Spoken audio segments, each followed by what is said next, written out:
Welcome back. Adapt IT has released its interim results today, revealing a 1% increase in headline earnings per share for the 6-month period.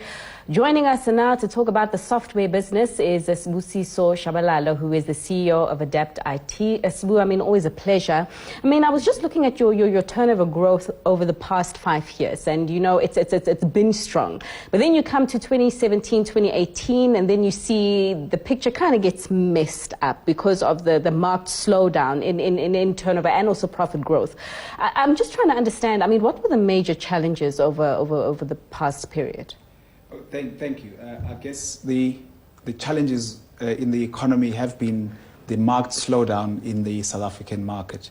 Our profit has been growing quite substantially. We're reporting a 10% increase in our EBITDA, right, but a 4% increase in revenues. And that's a subject of our business being heavily aligned with the South African market. 78% of our revenues come from the South African market. So in the last few years, we've been in a diversification drive to diversify our business in the rest of Africa. And as I came through here a few weeks ago to report the acquisition in Australasia. Yeah, so and another challenging market also, but one in which you did say, you see quite a lot of opportunities. But regarding that diversification strategy, just by how much are you looking to sort of reduce your exposure to South Africa by? What's the split? You say it's currently at 78%. In terms of guiding forward, what would you ideally like it to be at? Ideally, we would like over 30% of our business to be outside of South Africa. But, the market is cyclical. We understand that the South African market is going to improve at some point. Our business in a low growth environment is still at margins of 18% EBITDA. So you can imagine that we run a strong business, a sound business that's positioned to grow once customers are buying. Because, we sell software. Sure. And software is dependent on customers having additional cash to upgrade and to buy new services.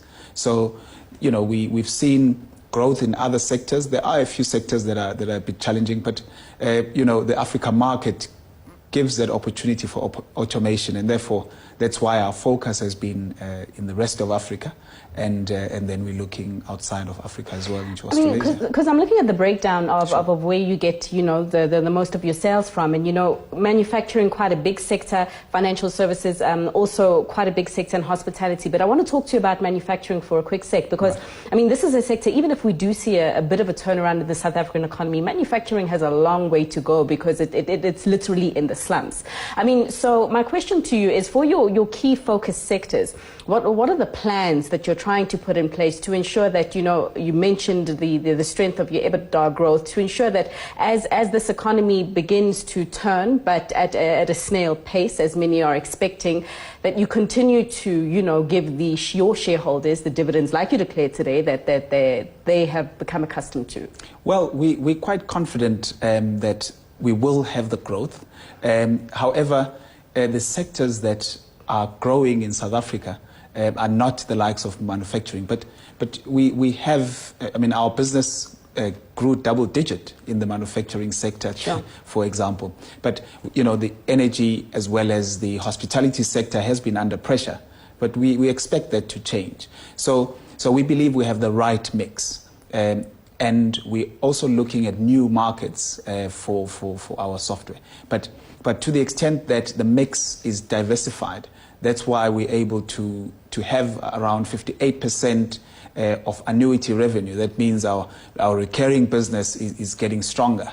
And therefore, we can, the growth, even though it's 4%, it's at the back of a market that's not growing. Sure. So we're able to generate business that is similar to last year's levels and above. And we believe, at the bottom of the market, when the market turns, we'll be positioned much better.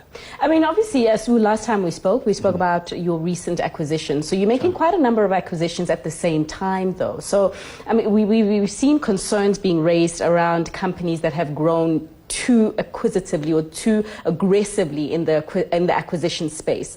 How are you handling everything at the same time? And are there any red flags that your investors are raising regarding your acquisition streak right now? Well, we're quite fortunate that our business is run as a sector-led business.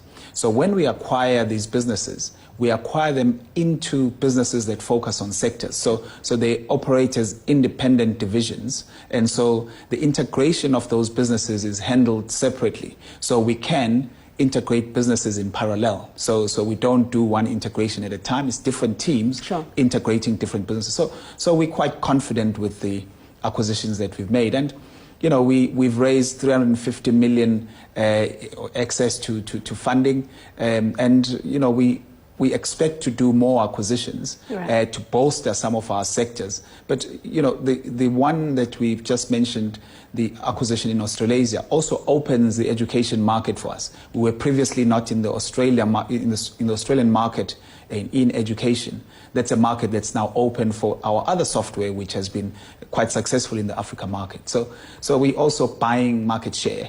In the that process. deal it's done and dusted, or there's still conditions that are waiting to be approved? The major CP is really to ensure that the funds are transferred to Australasia. Sure. As you know, we need to get sub-approvals. But to that extent, the deal has been concluded. We've started the integration of the businesses, subject to us ensuring that we get the sub-approval to pay.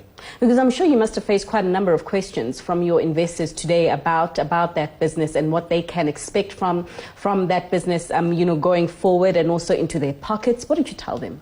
Well, I told them that the business already owns 11% of the Australian market, 11% of the New Zealand market, and a similar percentage in the Singaporean market. Now, that's a market that was never open to us to sell into. And we are retaining the people in that business. So that's a market that we are now going to intensify. So it's not only what the business can do, it's what we can do with that market access, which is quite exciting for us. But, we also are looking at the spend that has been talked about in the South African market to say, sure, when that spend comes through, we show that the market's going to pick up, and when it does, we are ready as a business which is lean, which is profitable, to ensure that we can grow the business accordingly in the South African market. Right. I mean, you're talking about looking for new growth markets as well. Where else? Well, East Africa for us has been quite a successful market. It's growing at a much higher rate than the South Sure. African market. Albeit it's a much smaller market, but there we're finding many opportunity to implement new software. But it's also a competitive market. I mean, what product offering are you going there with that differentiates yourselves from existing players there and that makes you guys the company to go to?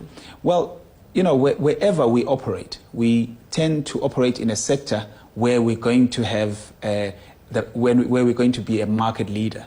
So we're market leaders in education, and it's a known fact in Africa we have over 200 higher education institutions that run our software. So yes, we compete with the likes of companies from India who are entering the market, but we have the advantage, and for us, the market access is for us to take care of, to take advantage of what we have, and therefore grow the business. So there is growth out there.